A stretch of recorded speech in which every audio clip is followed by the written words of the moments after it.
Aquele era um pacato bairro, de uma pequena cidade no interior do Brasil. Nesse local, residia o Sr. Guido Fortes. Ele era muito conhecido, era a pessoa de melhor situação financeira, do abastado bairro Valverde. Possuía muitas propriedades, pois além de várias casas, na rua onde morava, era proprietário também, de 2 fazendas de gado na região, da cidade de Valparaíso.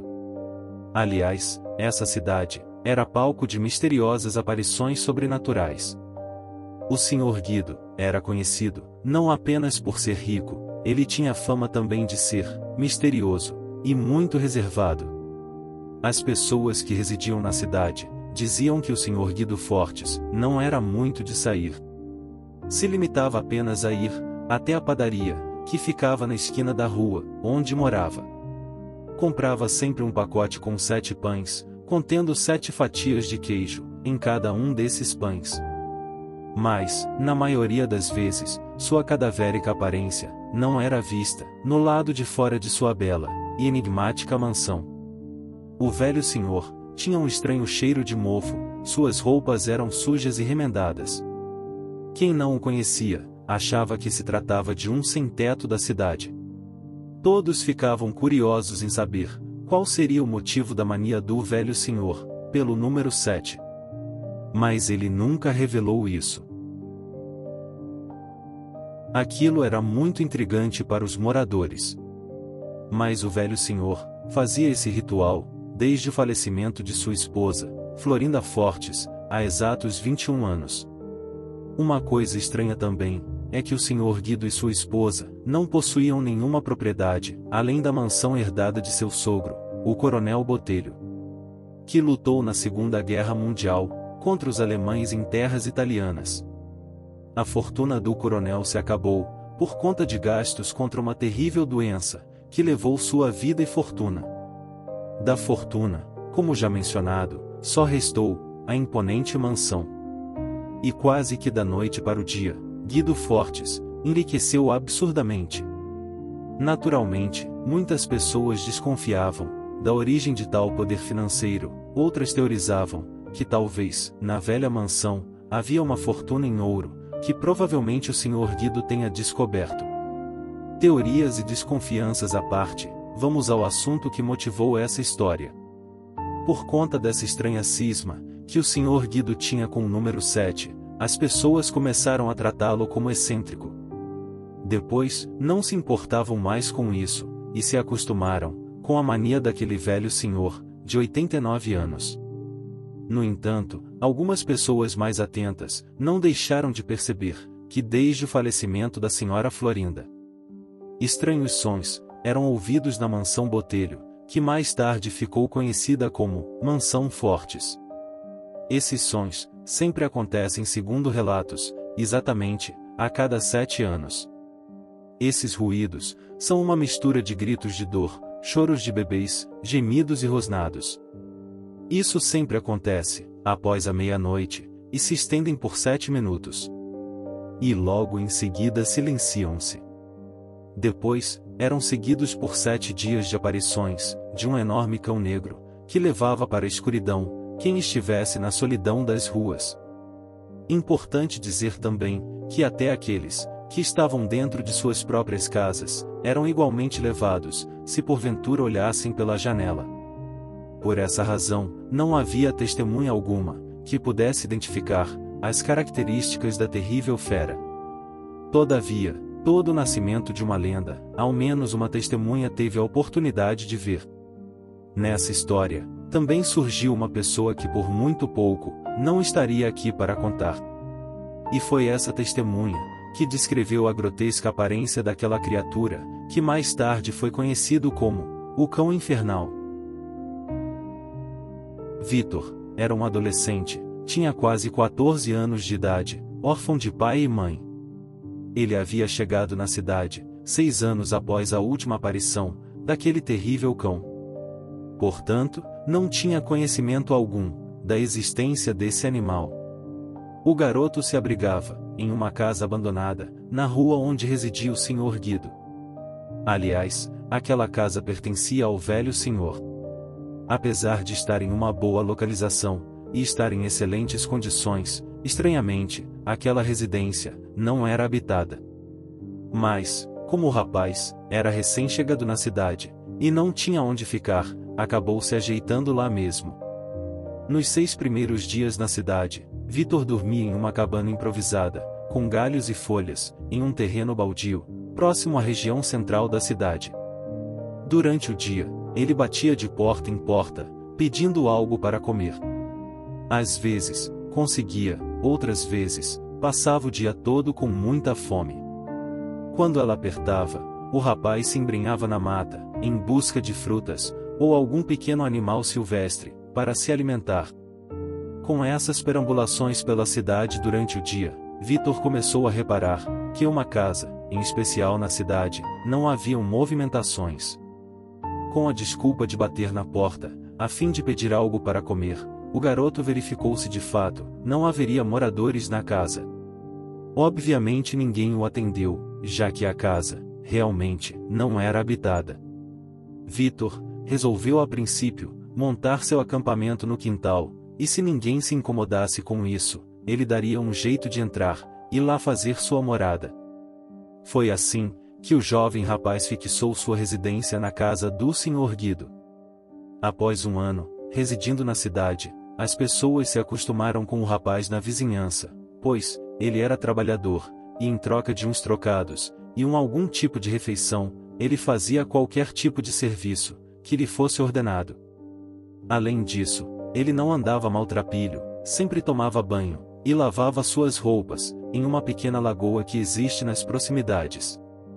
Com isso, ele se tornou muito querido pelos moradores, pois era caprichoso, e muito prestativo. Até o Sr. Guido, que não gostava muito de pessoas, um dia chamou o rapaz, e disse: "Sei que está ocupando minha casa, não vejo problemas nisso, só peço que cuide bem dela, não a destrua. Se fizer um bom trabalho, posso até te dar uns trocados, para ser meu caseiro lá. Quero também que venha aqui, em minha casa todas as manhãs, pegue o dinheiro e traga minhas encomendas na padaria. Se fizer tudo de acordo com o que eu desejar, poderá até fazer suas refeições na padaria, por minha conta." Vitor mal pôde acreditar naquela proposta, pois teria suas refeições garantidas, juntamente com uma casa para morar, sem o receio de ser despejado, e ainda teria uns trocados no bolso. As noites das aparições do terrível cão já se aproximavam. Os moradores mais antigos orientavam para que seus parentes e vizinhos não saíssem de casa durante 7 dias. As aparições aconteceriam exatamente à meia-noite do próximo dia 31 de outubro. Já era o dia 24, e Vitor começou a notar que as pessoas estavam mudando suas rotinas. Após as 21 horas, ninguém mais saía de casa, nem mesmo os adolescentes, que gostavam de ficar na praça da cidade, conversando. Todos se recolhiam em suas casas, fechavam as cortinas e apagavam as luzes. Parecia que ninguém queria ser notado por algo que estivesse na rua naquela hora. Na primeira noite que isso acontecia, Vitor estava sentado na escada da entrada da casa onde residia, e olhava para as casas ao redor. Não via movimentação alguma. E foi assim, durante todo o tempo que ele ficou acordado, e já era por volta das 2 horas da madrugada, quando foi se deitar. Ao amanhecer, o rapaz não comentou nada com ninguém, pois pensava que se perguntasse, alguém poderia achar que ele estava vigiando, para poder roubar, assim que todos dormissem. Então, resolveu fazer suas tarefas normalmente, sem perguntar ou comentar nada. Durante os dias 24 ao dia 30, todas as noites eram assim. No dia 31 de outubro, Vitor levantou cedo, e como de costume, foi até a casa do Sr. Guido, pegou o dinheiro, e foi à padaria, pegar os 7 pães com as 7 fatias de queijo. Quando retornou à mansão Fortes, o Sr. Guido falou: "Ei rapaz, não saia de casa a partir de hoje, após as 21 horas, durante 7 dias, e nem olhe a rua pela janela, só saia quando amanhecer." Vitor, sem nada entender, apenas concordou, e saiu. Agora, ele tem uma desculpa para perguntar, o motivo pelo qual as pessoas não saem de casa após as 21 horas.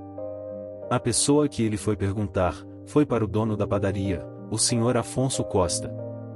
O padeiro gostava muito do rapaz, porque era trabalhador, e que sempre fazia uma excelente faxina no local, além de lavar com bastante zelo os tabuleiros. Vitor era quase um filho para o padeiro.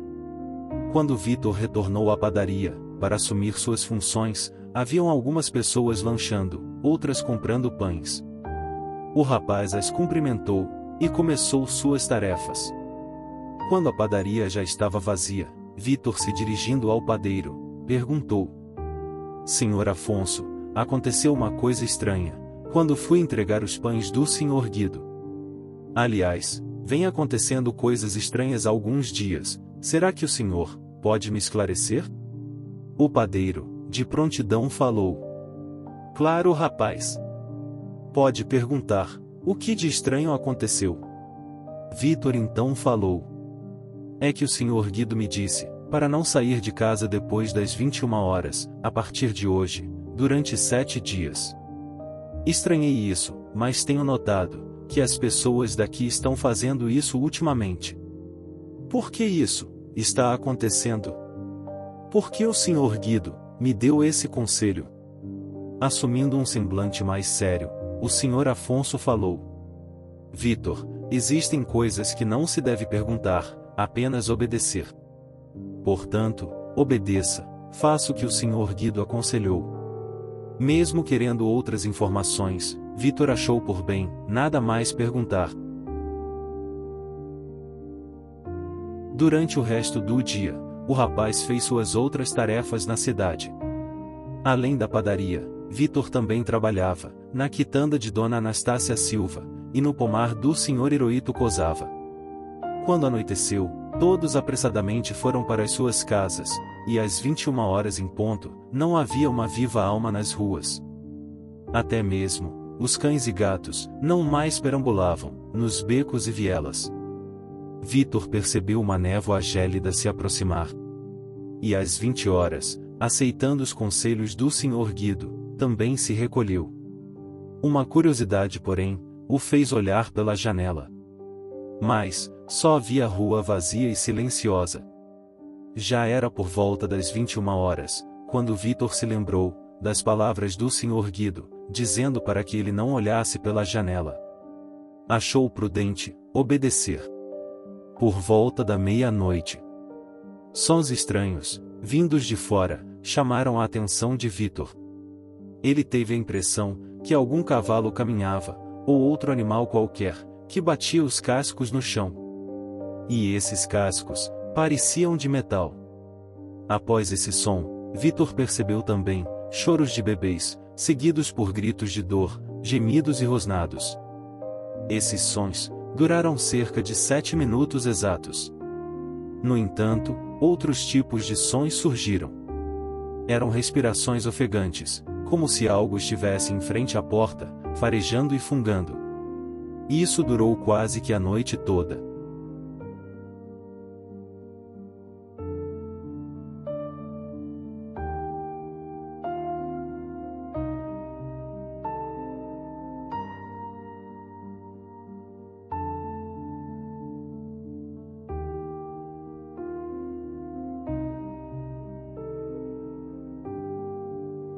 Continua.